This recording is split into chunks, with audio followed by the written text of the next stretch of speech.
నటి సాయి పల్లవి గురించి ప్రత్యేకమైన పరిచయం అక్కర్లేదు. సోషల్ మీడియాలో యాక్టివ్‌గా ఉంటూ అప్పుడప్పుడు తన ఫ్యామిలీకి సంబంధించిన బెస్ట్ మూమెంట్స్ కూడా అభిమానులతో షేర్ చేస్తూ ఉంటుంది. సాయి పల్లవికి ఒక సిస్టర్ ఉంది. తన పేరు పూజ.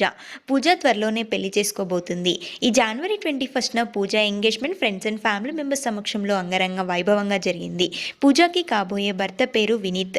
వీరిద్దరి ఎంగేజ్‌మెంట్‌కి సంబంధించిన కొన్ని మూమెంట్స్‌ని సాయి పల్లవి సోషల్ మీడియా ద్వారా షేర్ చేస్తూ ఇద్దరికి బెస్ట్ విషెస్ అందజేశారు.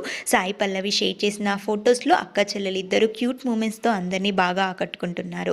తన ఫ్యామిలీ మెంబర్స్తో ఎంజాయ్ చేస్తున్న కొన్ని మూమెంట్స్ నెట్టింట్లో వైరల్ అవుతున్నాయి. అదేవిధంగా పూజ తన ఎంగేజ్మెంట్ కోసం రెడీ అవుతున్నప్పుడు తన అక్కతో చేసిన అల్లరికి సంబంధించిన కొన్ని గ్లింప్స్ని తన మేకప్ ఆర్టిస్ట్ సోషల్ మీడియా ద్వారా షేర్ చేసుకుంది. ఇది చూసిన ఫ్యాన్స్ క్యూట్ సిస్టర్స్ అంటూ కామెంట్స్ పెడుతున్నారు. సాయి పల్లవి పూజకి సంబంధించిన క్యూట్ మూమెంట్స్ని మనం ఈ వీడియోలో చూసేద్దాం.